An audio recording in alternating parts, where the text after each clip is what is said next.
On this episode of Paint Society, we're going to show you how to treat and repair basic surface rust, as well as identifying dents and how to fill them using the proper types of body fillers. We'll go over a body filler for plastic and a glaze and teach the difference between all three types. We'll then attack the door and show you how to properly block out bodywork and get your car into primer that much quicker. We'll then go through the prepping stage where we show you how to prep the rest of the paint for an amazing, beautiful paint job.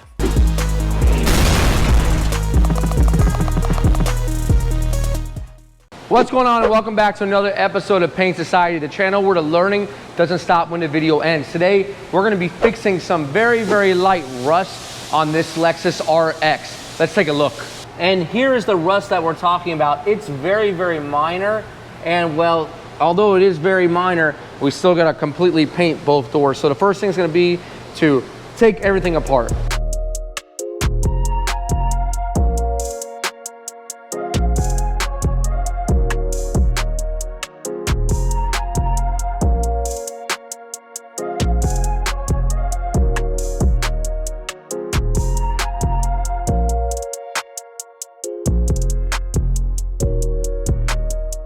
We've got the whole entire car de-trimmed where we're going to be working. That's going to include removing the mirror, removing the chrome trim, removing the handles, the moldings on the bottom.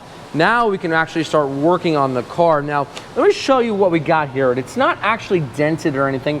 It's just very, very minor rust. And that's because what's happened is the scratch has exposed metal, and as soon as water hits it over a period of time, it's going to start to corrode. Well, the good thing about it is it hasn't gone through, so we can save this really, really easy. This is very, very minor. And what I want to kind of show you guys is don't be scared of something just like this. Now, if this was much bigger, like a hole in the actual panel, that's a whole different ball game. So we have damage right here. We have damage right here. There's a little bit of scuff mark. There seems to be a little bit of a dent, actually. You got to look at it from the side. When analyzing a vehicle, look at it from the side. Not head on, because you're not going to be able to see it, but as soon as you go to the side, you see a little bit of a ripple. So there's going to be a little bit of Bondo here we're going to have, and possible a little bit of Bondo, but definitely primer in this area and primer down here. And then we'll do a blend out both ways, and there'll be 1, 2, 3. So when I do a repair, I like to keep it very, very small. So we're going to try the least aggressive way or procedure to repair this and see if it works. Now we have a 3-inch DA here, and we're starting off with 80 grit. Now I want to take the least aggressive approach first to see if it removes it. That way we're not doing further damage.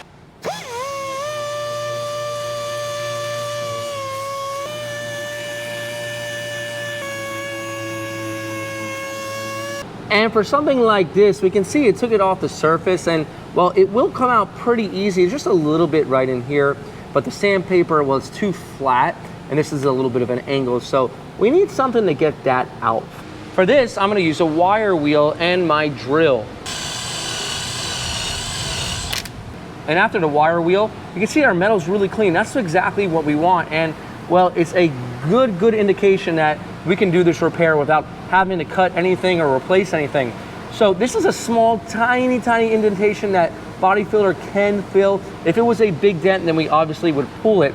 So we need to prepare the surface around it, and we'll do that with 180. Here with our 180 grit, you can tell that, well, it's a little bit finer than that of our 80 grit. So what we're going to do is we're going to use a interface pad, and that's going to help take the contour, the curves of the surrounding area, and that way we can get everything nice and sanded. Now we just want to scuff it up. We don't want to go too aggressive and through the metal.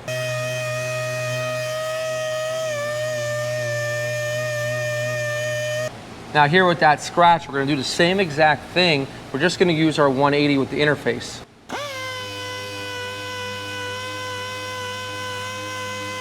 Now for this dent right here, we're going to use the DA, right? I have the Eagle Abrasives DA here, and we're going to use it to kind of block out this area. Since it's very, very minor, we're going to use to make a quick work out of it. That way we can put a little bit of filler, because there's a slight little wave right here.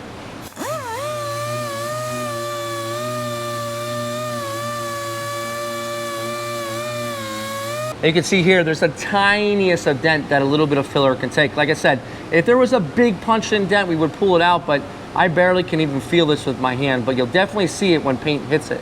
Since we're here, we're gonna feather out this area as well and put a little bit of body filler. Even though I don't see anything, well, we just wanna make sure we're taking the time to make sure everything's nice and flat.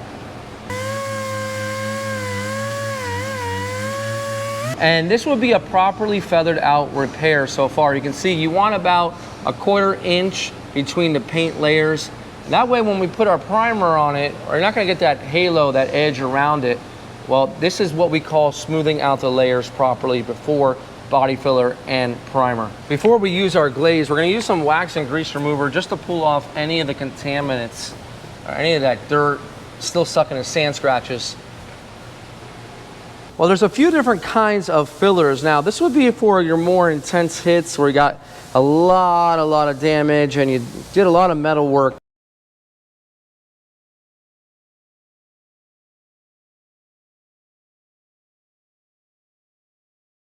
Glaze. So it's a very thinned out version of this one here for something minor, just like what we're doing here. Now, I like to make a circle, and what I'll do with the hardener is I go from the middle out, and that's all you need. If you go all the way across, well, especially down here in Florida, by the time you finish mixing that, it's gonna be dry. Now to mix it, all you're gonna do is overlap it. Instead of stirring it, you're gonna take it from the bottom and overlap it onto itself. And then when it's all one uniform color, like you don't see any streaks like you're seeing right here, then it's ready to go. Now, you're probably gonna have a working time of about maybe 1 minute before it starts to kick. So over on our door, we're just gonna do a tight little swipe.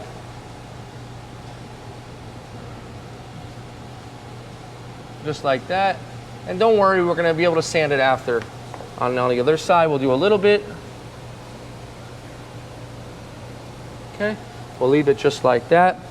And on the bottom, it's a little bit tough to get on there, but we're gonna do our best to kind of get it on there and smooth it out.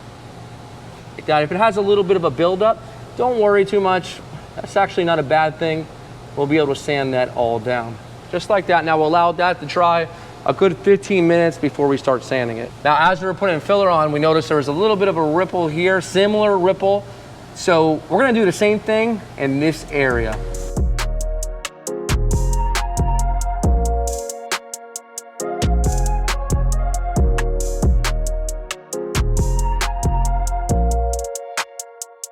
This is what it looks like after it's dried up. Now on this area, since it was bigger, I used body filler just to make sure that I had more meat, all right, in my actual filler so I can block it out. It was a touch little wavy down there, so I'm gonna show you how we block it out right now. So we have 80 grit right here, and we're just gonna use 80 grit to kind of knock this one down. And we have a 3M block. I prefer this one, it's the skinny narrow one. This comes in a kit of different blocks. Not much to it, we're just trying to knock it down so that when we come over it with the 180, we can really refine it.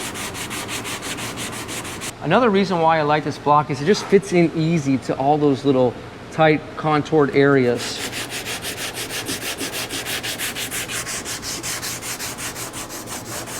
Well, you don't want to take this too far, right? It feels good, it's smooth, there's no ridges from the body filler.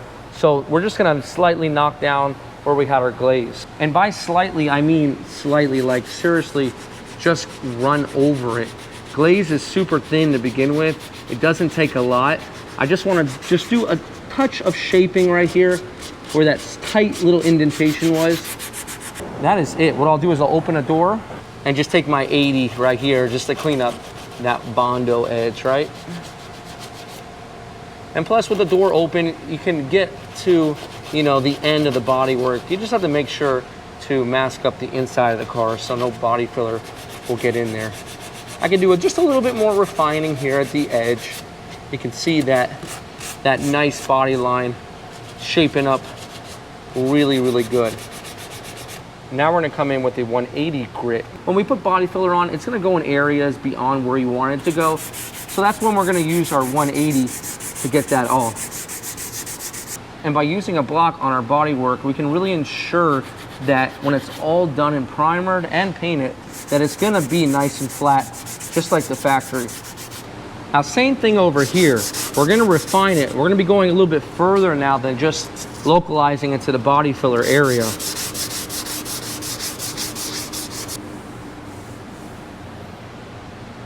Over here in our body filler area, I'm not going to use the long block. I'm going to use a short and stubby one because it fits the repair better. That way I'm not putting useless sand scratches around. Now I'm also going to start off with 180 because, like I said, this is already relatively smooth and we don't need to dig into it.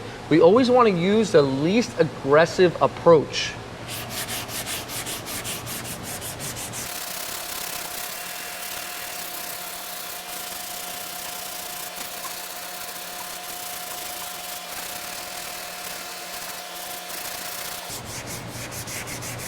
And after it's been sanded, you can see where the body filler took into that tiny, tiny little indentation.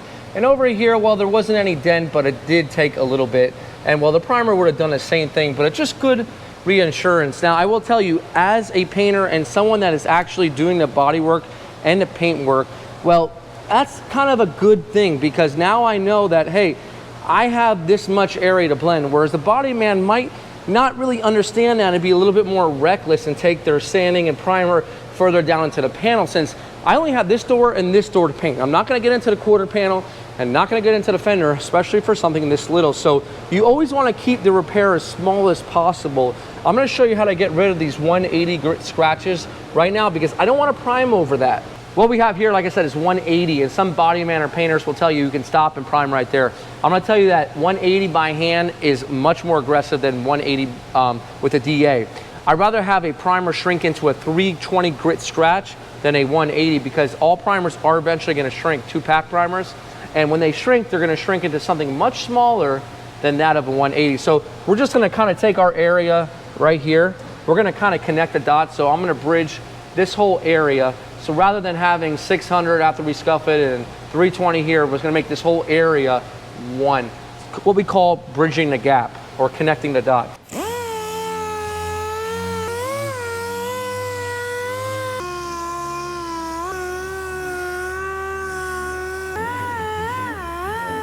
Once it's all sanded down with 320, she's all ready for masking.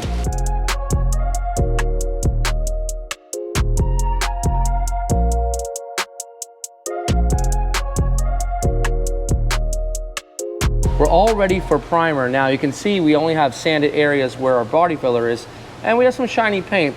Well, we're not going to be priming on the shiny paint, but we can put some 600 grit in that area just so when any overspray lands, it lands into a sanding scratch.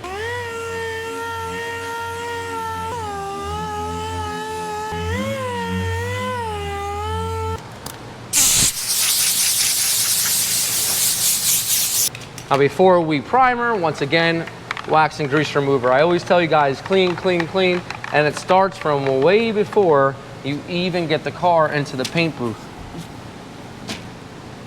We're very fortunate to have the color build system with all these swatches. Now, these can be sprayed in sealer or primer and really help you to speed things up in a paint booth when it comes to coverage. Now, we're gonna select a color that's fairly close to what we've got on the car, and I would say, well, this is a pretty good match, so let's go ahead and mix this one up. And these are the toners that will give you that effect or that shade. We have these two down here, black and white, as well as those different variants. So we'll get the paint stirring up and mix her up.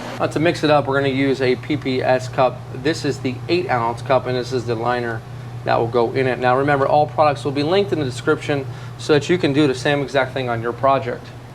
Now it's first asking for the black, and I'll give you the right amount of black and white to make the correct shade. So we'll just pour it in until the scale levels off at 0. If it goes over a touch, it's not a big deal, as long as it stays within the 2 lines. And here we go with our white. It's asking for less of a white because, well, obviously it's a darker primer. Now we'll put in our surfacer and our activator. If you don't use the correct additives that come with the paint, your paint will not properly dry. Now once our primer's all mixed, we're ready to prime. Now you notice we have bare metal. This is a proper repair, having body filler on bare metal. Now some fillers, even the ones we used here, can go over sanded OEM clear coat, but best practices is to use it over bare metal. If you have a little bit extra that goes over, it's not a big deal. as long as it's sanded properly. Now, for our bare metal, you want to hit it up with some self-etching primer, and well, you don't need to completely high build it, cover it with multiple coats. You just want to pretty much get it on there to protect the metal. And this is going to make sure it doesn't corrode and will give a good surface for our regular 2-pack primer. And just a couple coats is all you need. That way you don't see the bare metal. It doesn't need to be, like I said, a complete buildup of etch primer. This is just to protect the metal. And then all self-etching primers are 1K, so you can use them out of a spray can to even make wipes that you can use to protect the metal. Now we allowed that to flash for a good 10 to 15 minutes. Now we can go right over it without sanding. What we have here is a 3M performance gun with a 1.4 and our color build primer. We're gonna lay on about 2 coats and see what it looks like from there. We'll do about 5 to 10 minutes in between coats.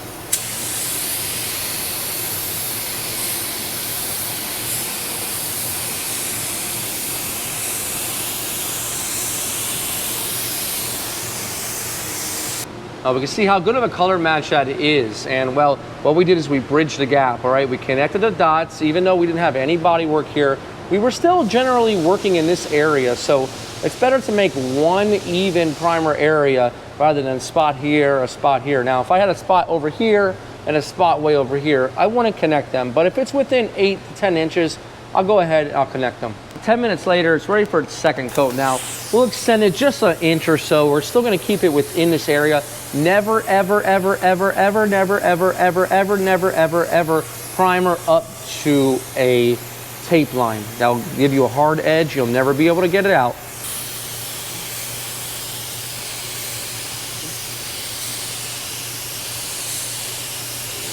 That's all there is to it. We're gonna leave it with 2 coats of primer. Let's not add useless material on there. We don't need to build it up. It's not a big repair. You can see our repair right here looks really good. Our body line looks good. Our work over in here is perfect. So we're gonna allow this to dry overnight, and then we'll come back the next day. We'll sand it down, we'll prep it up.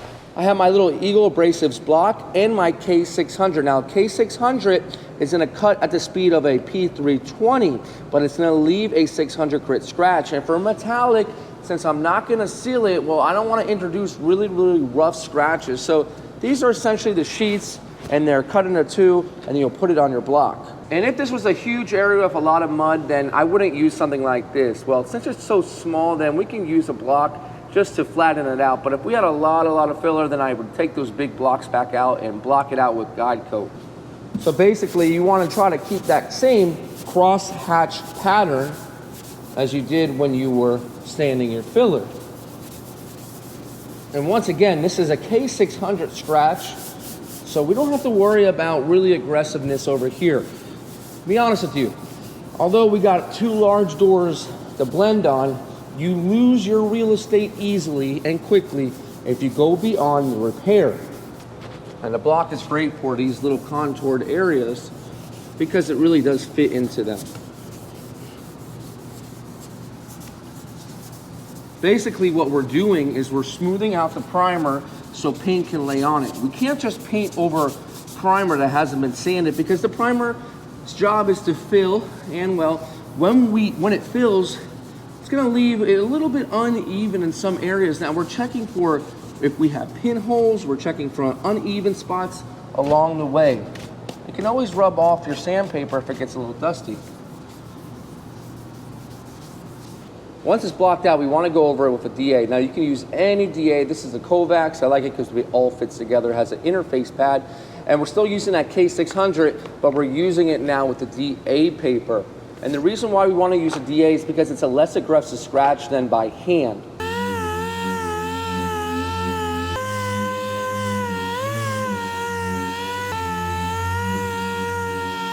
Next up, we want to do our blend areas with a K800 or an 800 grit. That's what we have here, so this is a step up. And what this will do is we'll leave a finer scratch. As the sandpaper grit goes higher, it leaves finer scratches for our metallics to blend into, because we don't want to burn through on those edges where we're not putting paint just clear.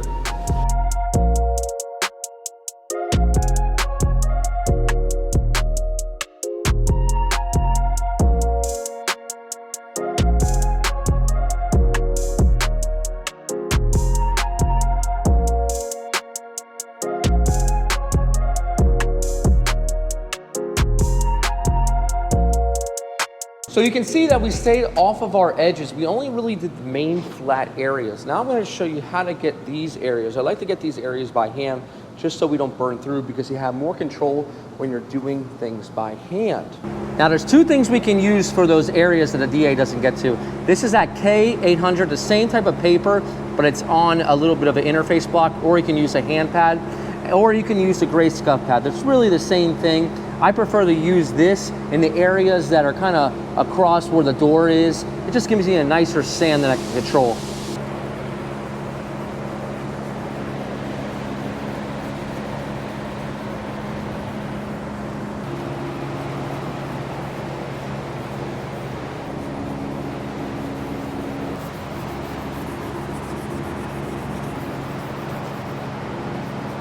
Now after that step, if you're working in a body shop that allows you a little bit more time, I suggest you wash everything. And I use a prep and clean for this. It's an abrasive soap. There's a little bit left in here, and that soap's gonna go onto the surface and help really pull out all of the dirt out of the sand scratches and give you more of a uniform look and uniform scuff.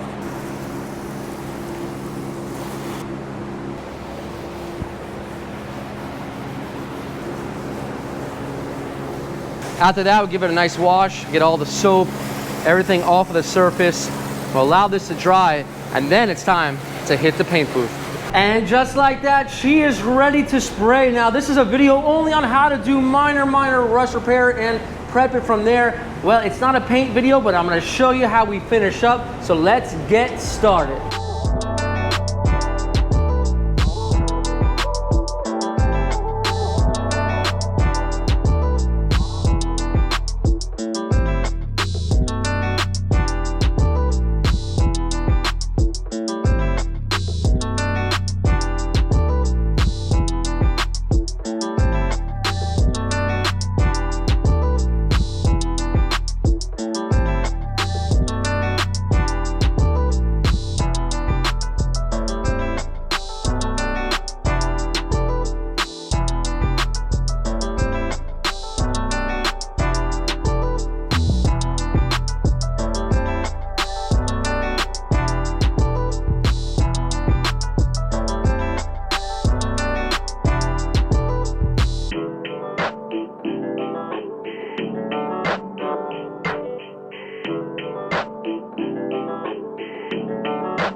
And that's going to include our video on how to repair very, very minor surface rust. Now, I know that it's not a real rust repair video, but some of you guys might be scared of, well, how do I attack something that just has a little bit of rust on the surface? And well, I want to show you to not be scared of it. It comes right out, and how to treat it once you get it down to bare metal. So guys, as always, if you want to support the channel, head over to paintsocietystore.com. Also, make sure to check out our Instagram, paint.society. A lot of great information there daily posted. Guys, this is Brian from Paint Society reminding you, don't overthink it. It's just paint. Let's check it out.